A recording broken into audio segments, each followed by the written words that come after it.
नमस्कार दोस्तों, जय जोहार। मैं कौशल तिवारी और बिहनिया संझा में आपका स्वागत है। प्रधानमंत्री नरेंद्र मोदी के छत्तीसगढ़ प्रवास के ठीक पहले बस्तर में बवाल मचा हुआ है। देश के प्रधानमंत्री नरेंद्र मोदी 3 अक्टूबर को बस्तर आ रहे हैं और इससे पहले बस्तर में उनके मित्र प्रेम को लेकर बवाल मचा है। बवाल इसलिए मचा है क्योंकि केंद्र सरकार बस्तर के महत्वपूर्ण उद्योग नगरनार स्टील प्लांट को निजी हाथों में सौंप देना चाहती है। यह बवाल इसलिए मचा है क्योंकि आदिवासियों को यह आश्वस्त किया गया था कि उनकी जमीन पर जो प्लांट खड़ा हो रहा है उस पर उनका अधिकार होगा। यह कहकर राज्य सरकार ने, तत्कालीन मुख्यमंत्री अजीत प्रमोद कुमार जोगी ने आदिवासियों से जमीन अधिग्रहण की थी। यह जमीन राज्य सरकार ने अधिग्रहण की थी और एनएमडीसी से यह समझौता हुआ था कि जमीन सरकार की रहेगी और उस पर प्लांट एनएमडीसी लगाएगा। इस शर्त के साथ शुरू हुआ नगरनार स्टील प्लांट को लेकर बवाल इसलिए मचा है क्योंकि केंद्र सरकार इसे निजी हाथों में सौंप देना चाहती है और इसके लिए बकायदा टेंडर तक जारी कर दिया गया है। यदि इंडियन एक्सप्रेस की रिपोर्ट को सच माने तो इस टेंडर में अब तक 5 कंपनियों ने इसमें भाग लिया। वेदांता भी है और मित्र प्रेम के लिए चर्चित गौतम अडानी की कंपनी भी है। यानी किस तरीके से आदिवासियों के साथ धोखा हुआ है यह आप सोचेंगे या समझेंगे तो हैरान रह जाएंगे, क्योंकि यदि जमीन सीधी एनएमडीसी के लिए अधिग्रहित की जाती या किसी निजी कंपनी के लिए अधिग्रहित की जाती तो आदिवासी कभी तैयार नहीं होते, लेकिन राज्य सरकार ने उन्हें आश्वस्त किया था। इतने सालों तक यह जमीन राज्य सरकार के पास थी, लेकिन अचानक पिछले साल राज्य सरकार ने यह जमीन एनएमडीसी को बेच दी। आनन फानन में हुई है रजिस्ट्री, यह आरोप जोगी कांग्रेस के अध्यक्ष अमित जोगी ने लगाया है। यानी 15 दिन के अंदर यह जमीन की रजिस्ट्री एनएमडीसी के हाथों कर दी गई। एक तरफ कांग्रेस नरेंद्र मोदी प्रधानमंत्री की नीयत पर सवाल उठाते हैं और कहते हैं कि वे देश की हर संपत्ति को बेच देना चाहते हैं, तब राज्य सरकार इस नीयत को जानते समझते हुए एनएमडीसी को जमीन क्यों दी, यह भी बड़ा मसला है।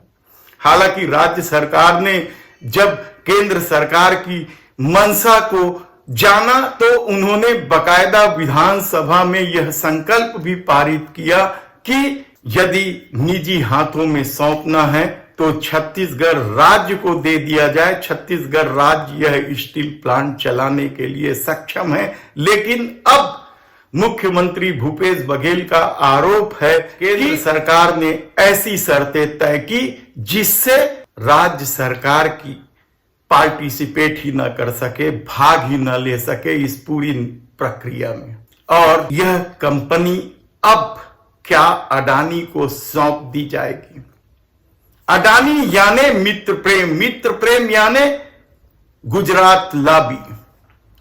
तब सर्व आदिवासी समाज इस बात को लेकर इतने भड़के हुए हैं कि उन्होंने आंदोलन की घोषणा कर दी और आज गांधी जी की जयंती के अवसर पर आदिवासी समाज धरना प्रदर्शन कर रहा है।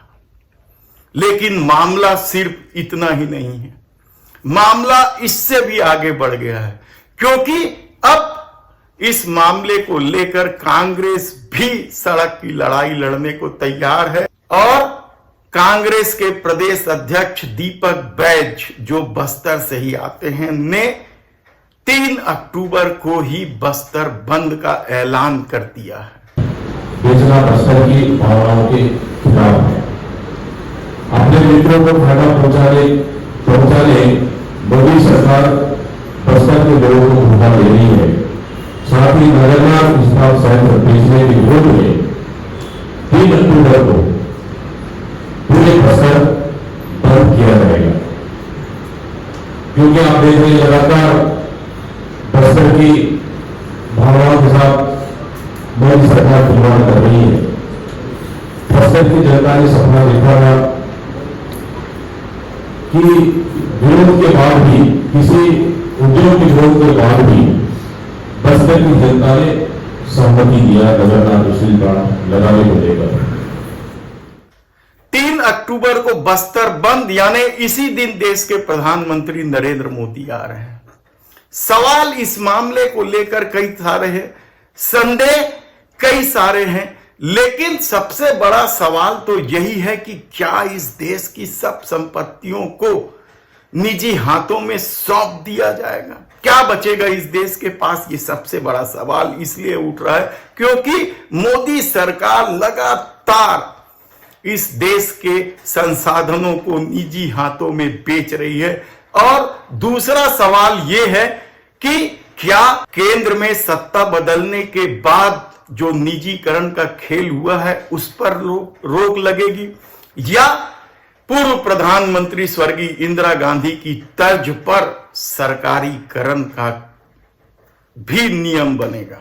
यह बेहद ही महत्वपूर्ण सवाल है, क्योंकि इस दौर में जिस तरीके से देश की संपत्तियों को बेचा गया है, उससे देश का क्या हाल है यह किसी से छिपा नहीं। ऐसी परिस्थिति में नगरनार स्टील प्लांट को बेचा जाना क्या आदिवासियों के साथ छल नहीं है? क्या इस मुद्दे को लेकर आदिवासी समाज पूरे देश में आंदोलन करेगा? यह सबसे महत्वपूर्ण सवाल है। और सर्व आदिवासी समाज के नेता अरविंद नेताम ने तो यहां तक कह दिया है कि यदि इस पर रोक नहीं लगी तो आंदोलन का विस्तार होगा, और यह आंदोलन का विस्तार क्या समूचे आदिवासियों के हक को लेकर पूरे देश में होगा। यही बात प्रदेश कांग्रेस के अध्यक्ष दीपक बैज ने भी कहा है कि अभी तो आंदोलन सिर्फ बस्तर तक है, लेकिन जरूरत पड़ी तो इसका विस्तार किया जाए। इस मामले को लेकर छत्तीसगढ़ के मुख्यमंत्री भूपेश बघेल ने भी केंद्र सरकार की नीति रीति की न केवल आलोचना की, बल्कि भारतीय जनता पार्टी को भी कटघरे में खड़ा किया कि जब विधानसभा में सर्वसम्मति से यह संकल्प पारित हो गया है कि नगरनार स्टील प्लांट को छत्तीसगढ़ सरकार चलाने को तैयार है, तब भारतीय जनता पार्टी इस मुद्दे को लेकर खामोश क्यों? वह सामने क्यों नहीं आती? वह अपने प्रधानमंत्री से बात क्यों नहीं करती कि आदिवासियों के हितों की रक्षा की जाए, इस तरीके से बस्तर को निजी हाथों में न सौंपा जाए? नगरनार स्टील प्लांट को सौंपने का मतलब बस्तर को सौंप देना है, क्योंकि इस दौर में जिस तरीके से एनएमडीसी ने यहां लौह अयस्क के नाम पर कमाई की है, उसका फायदा बस्तर को नहीं मिल पा रहा है, ना ही आदिवासियों को मिल पा रहा है। यहां तक कि सबसे ज्यादा कमाई एनएमडीसी को बस्तर से ही होती है, लेकिन उसका मुख्यालय छत्तीसगढ़ से बाहर है, हैदराबाद में। और प्रदेश कांग्रेस अध्यक्ष ने इस बात की भी मांग की कि एनएमडीसी का मुख्यालय छत्तीसगढ़ में हो, बस्तर में हो। ऐसी परिस्थिति में देश के प्रधानमंत्री नरेंद्र मोदी जब 3 तारीख को बस्तर ही आ रहे हैं और 3 तारीख को बस्तर ही बंद है, तब क्या परिस्थितियां बनेगी? क्या मोदी सरकार इस टेंडर को रद्द करेगी? देखना होगा। धन्यवाद।